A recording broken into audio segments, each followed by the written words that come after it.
سلام و روز شما بخیر. البته نمیدونم، شاید شبه، شاید عصره. کی دارین فال رو میبینین؟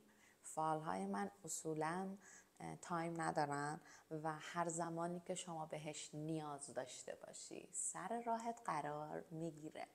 پس کانال رو سابسکرایب بکن، لایک بکن ویدیو رو و انرژی این فال رو دریافت بکن و برای دریافت بنویس برای من که دریافت شد با کد 777.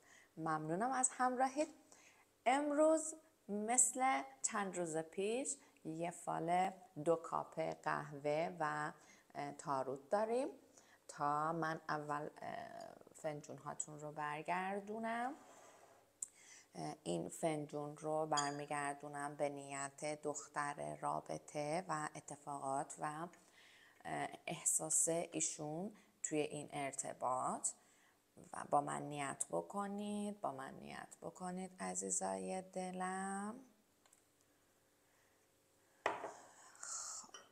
و این فنجون رو برمیگردونیم به نیت پسر رابطه، اتفاقها و احساسات و مشکلاتی اگر داخل این ارتباط داره.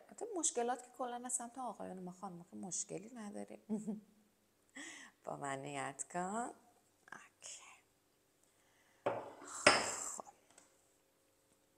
من یه پاکسازی کوچیک هم شمع‌ها در کارت ها رو من تازه از خواب بیدار شدم، مدیتیشن کردم و بعد از اون گفتم که تا انرژی خودم خوبه برای شما فال بگیرم.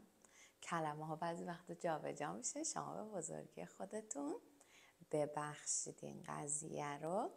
کارت های قشنگ و عزیزم به من کمک بکنید، به دوستان گلی که هم راهمون هستن و هم انرژی ما هستن، واقعیت ها رو بگیم، راهنمایی بکنید برای باز شدن راه و مسیرشون. شما هم با من همراهی کن دوست عزیز.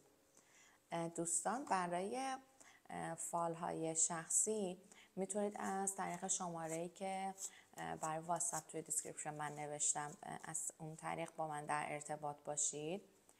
فرقی هم نمیکنه توی ایران یا خارج از ایران باشید. و همینطور دایرکت اینستاگراممون، اونجا هم من به صورت روزانه دارم فال های کوتاه میگذارم و فال های ماه به ماه رو هم سعی میکنم هر روز من استوری بگذارم.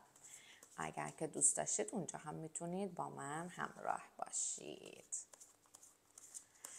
خب ببینیم که توی این ارتباط برای شما عزیزان چی هست.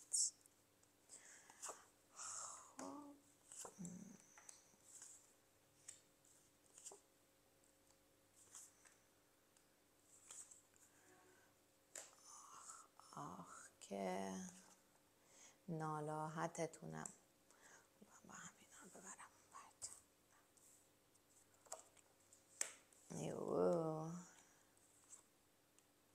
خب دوستانی که اینجا با من هم انرژی شدید،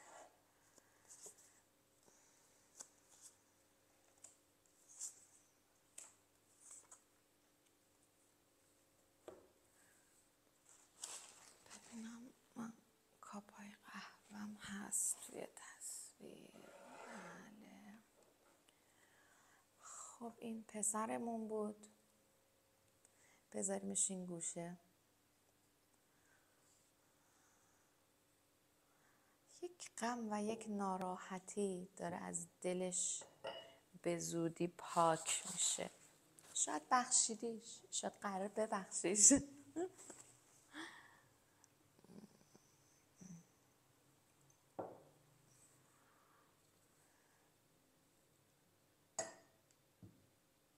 اگه گریه کردی داره غمت به شادی تبدیل میشه دختر خانم عزیزمون. خب ببینید دوستان، اینجا چیزی که داره به من نشون میده، پارتنر شما یک کاری کرده که شما رو تا مرز جنون و ناراحتی پیش برده. این اتفاق توی یک زمانی افتاده که شما خیلی خیلی از نظر روحی و از نظر اتفاقهایی که توی زندگیت افتاده، چالش‌های زندگی خودت به شخص خیلی زیاد بود. یه زمانی این اتفاق افتاده و تو رو ناامیدت کرده که شما بیشتر نیاز به همراهی این آدم داشتی. شما احتیاج داشتی که این آدم کنارت باشه، باهات همراهی بکنه و واقعا دلت میخواسته این آدم دست دوستی به سمت تو بیاره. حالا من نمیخوام بگم که حالا اون مقصر شما مقصر، ولی این شخص هم توی شرایط روحی مناسبی نبوده، مخصوصا از نظر مالی. من دارم میبینم پارتنر شما هم خیلی زیاد ناراحته و دلش شکسته. درسته اون تنهات گذاشته، ولی خب ماشاءالله قربونت بشم تو هم کم نذاشتی و جوری با این آدم صحبت کردی که احساس کرده که تو واقعا داری از خودت طردش میکنی و داری پسش میزنی توی این ارتباط و ترس این که بخواد مجددا به سمتت بیاد یا این که بخواد بیاد و این ارتباط رو ترمیم بکنه رو این آدم داره. منتها روی وعده دوی خیلی نزدیک من دارم میبینم تغییرات روی هر دو واسه شما داره نشون داده میشه. اتفاقی داره براتون رقم میخوره خب که از این مشکل به همراهی همدیگه رد میشید. ببین آقا خیلی دلش گرفته، خیلی ناراحته، خیلی استرس این قضیه رو داره. اگر از همدیگه فاصله دارید داره مدام چکت میکنه، مدام پیگیرته. تو اگر از این آدم فاصله داری ببین انگار پیگیر راه زندگی خودتی، این آدم هنوز پیگیر توه، ولی تو به این نتیجه رسیدی که باید پیگیر راه زندگی خودت بشی. اگر فاصله ای افتاده 100% من آشتی رو و برگشت رو روی این رابطه از طریق آقا دارم میبینم. خب این برگشت که داره اتفاق میفته و صورت میگیره. حالا چیزی که هست این آدم داره بابت این موضوع میترسه که ممکنه تو رو از دستت بده و درست هم داره حس میکنه، چون داره شخص دیگه ای به سمت شما نزدیک میشه و این شخص میتونه برات یه پارتنر خیلی خوب باشه. عزیزم یه ذره دقت بکن، ببین دوست داری برگردی به رابطه قبلی یا میخوای وارد رابطه جدید بشی. آدم جدیدی که میتونه ازت خیلی خیلی حمایت بکنه و چالش هایی که توی ارتباط قبلی داشتی رو دیگه نداشته باشی. پارتنر شما خیلی خوب میدونه که شما باهاش سازش کردید. توی این ارتباطی که با هم دیگه شما داشتید، اون کسی که این رابطه رو بیشتر هندل کرده، بیشتر برده جلو و بیشتر توی این ارتباط مدارا کرده شخص شما بودید. برای خیلی از شما پارتنرتون سمت مقابلتون یک آدمیه که میبینه که چقدر خوبی خب، ولی به رو نمیاره، به زبون نمیاره. احساس میکنه اگر بگه هوا ورت میداره یا اینکه فکر و خیال شما خواهی داشت. حواست رو به این قضیه بده. من کنار این آقا یک فرشته نجات دارم میبینم. فرشته اومده و این آقا رو داره از حوادث نجات میده. اگر که خدای نکرد اتفاقی برای این آدمه داره میفته و به صورت معجزه‌وار داره نجات پیدا میکنه از اون حوادث، دقیقاً اون حضور اون فرشته‌ای هستش که کنارش، دعای خیری هستش که پشت سرش. حالا میتونه از سمت مادر باشه، میتونه کار خیری کرده باشه که این دعای خیر داره براش این شکلی جواب میده.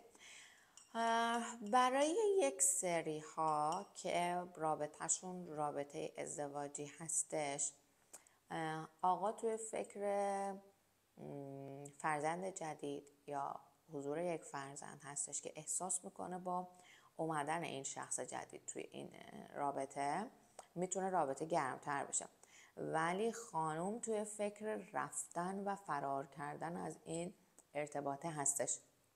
منتها باید بگم که برای یک سری از دوستان این اتفاق داره براشون رقم میخوره و این قضیه رو خواهند داشت.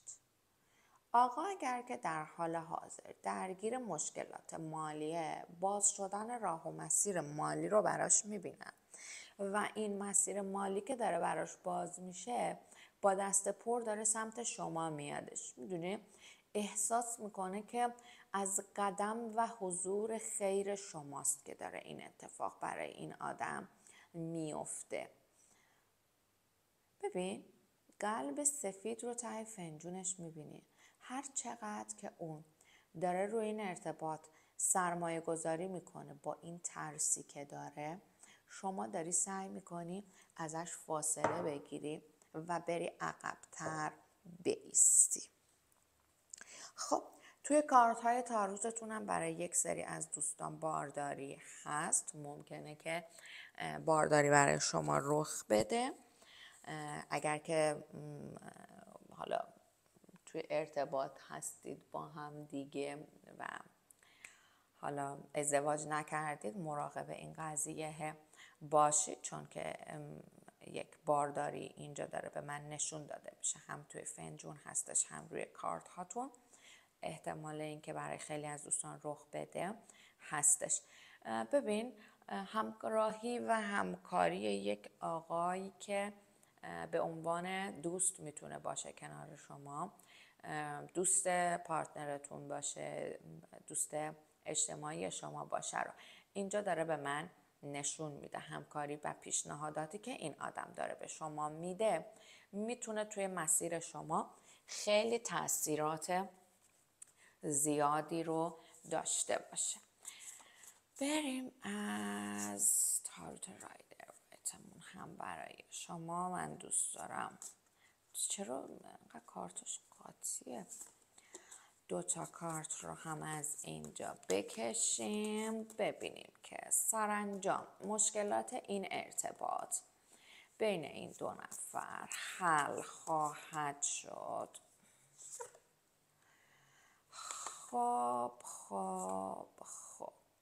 ببین ایشون خیلی به چه کنم افتاده و دوست داره در عین حال که اقتدار خودش رو حفظ میکنه این ارتباط رو هم حفظش بکنه. خب منتها چیزی که داره به من نشون میده اون قدرتیه که شما هم کنار این آدم داری و نمیخوای بگذاری این بار مثل همیشه باهات رفتار بشه و این روش و این راهی که شما پیش گرفتی رو من واقعا تحسین میکنم. کار درستی داری انجام میدی. به همین منوال اگر پیش بری من دارم برات راه و مسیر جدیدی رو روی این ارتباطه میبینم. بهتر شدن شرایط رو داره به شما نشون میده و شادی رو و باز شدن مسیر رو و در اومدن از این وضعیت انرژی منفی و سیاهی و تاریکی رو داره بهت نشون میده. اگر که احساس میکنی انرژی منفی روی شما هست، بهتر هستش که یک پاکسازی رو انجام بدی. من هم دارم خیلی تایم طولانی هستش روی فالهاتون انرژی منفی رو برای خیلی از دوستان میبینم. منتها نگفته نمانم داریم وارد یک چرخه‌ای میشیم که افزایش این انرژی سیاه و جادو و طلسم داره خیلی زیاد میشه و سعی کنید به صورت حالا روزانه اگر نمیرسی هفته یک بار پاکسازی ها رو انجام بدی. پاکسازی های دوش نمک باشه، استفاده از اسماج باشه، مدیتیشن باشه، پاکسازی چاکراها باشه. این کارها رو اگر انجام بدی میتونه برات نتیجه خیلی خوبی رو هم در واقع داشته باشه. من براتون میبینم که آسه جان به دستتون رسیده و برای شما برد و پیروزی رو داخل این ارتباط میتونه همراه داشته باشه. سعی کنید کمی بیشتر مدارا بکنید و با دقت بیشتری داخل این ارتباط پیش برید. این ارتباط میتونه برات نتیجه خوبی داشته باشه برای خانم این رابطه و همینطور میتونه حضور شخص دیگه ای رو برات کنارت رقم بزنه که این آدم هم بسیار زیاد آدم آگاه و در واقع انگاری که اون روح گم شده شما هستش، میتونه برات باشه. پس با دقت بیشتری انتخابت رو بکن. اگر که سر دوراهی هستی میتونی از مشاوره تاروت و قهوه استفاده بکنی. به واتساپ من میتونید پیام بدید یا اینکه از طریق دایرکت اینستاگرام با من همراه باشید. مرسی که تا اینجای ویدیو بودی. حتما برای من کامنت کن. دریافت شد. ممنونم از همگی شما. خدا نگهدار.